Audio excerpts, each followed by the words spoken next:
The Steep Price of Unresolved Family Conflicts by Renee Sonnefeld. It's all personal, every bit of business. Every piece of shit every man has to eat every day is personal. They call it business, okay? But it's personal as hell. Mario Puzo in The Godfather. Allow me to share a fascinating experience of attending a series of board meetings for a company owned by three sisters.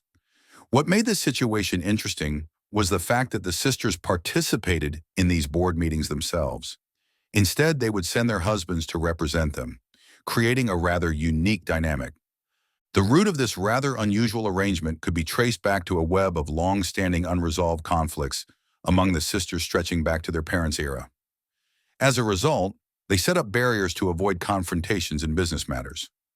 This extended to the point where they used their husbands as intermediaries during board meetings.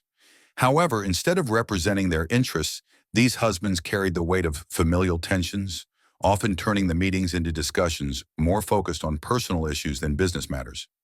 It struck me that the boardroom had become a stage for a proxy war. Amid this turmoil, the company experienced setbacks. It didn't completely dissolve, but it certainly faced challenges. Decision-making was hindered by indecisiveness, and factions emerged within the company. What was once a united front became a political battleground. A seemingly logical solution might have been for the sisters to sell their shares in the company, yet that would mean losing their venue for indirect combat, a price they seemed unwilling to pay. So what are the possibilities for finding solutions? Here are some valuable lessons that can be learned from this experience and used as guidance for understanding and implementation. The most important thing in communication is hearing what isn't said, said Peter Drucker. Communication within the company was an issue in this situation. It would have been beneficial to involve a party, like a family business consultant or mediator, who could have facilitated an open and healthy dialogue between the sisters. This would have allowed them to address their conflicts and find ground.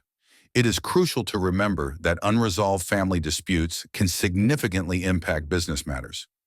Another option the sisters could have considered was dividing the business into entities, with each sister having her specific domain. While this wouldn't completely resolve their conflicts, it could minimize the effects on the company. Recognizing the importance of prioritizing the business's success over disagreements could have been a game changer. They could have strived to establish an environment where decisions are made based on what's best for the company, rather than personal satisfaction or seeking revenge. Where you have no vision, you have chaos.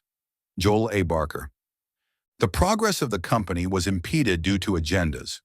One approach to addressing this issue is reiterating the company's vision, mission, and goals. By aligning all stakeholders with the company's vision, it becomes easier to set aside matters and focus on the broader objective. Establish roles and responsibilities. In this case, the husbands assumed roles and expressed concerns originating from their personal lives. This emphasizes the significance of defining roles and responsibilities. It is crucial that those attending board meetings are prepared to make decisions and advocate for the company's interests than personal grievances. As a result of conflicts, factions emerge within the company. Conducting team-building exercises and workshops can help unity rebuild trust and bridge gaps to restore a sense of camaraderie among stakeholders. In conclusion, unresolved family conflicts can detrimentally impact a business. The story of the three sisters serves as a reminder that transforming a boardroom into a battleground for issues benefits no one and only harms the company itself.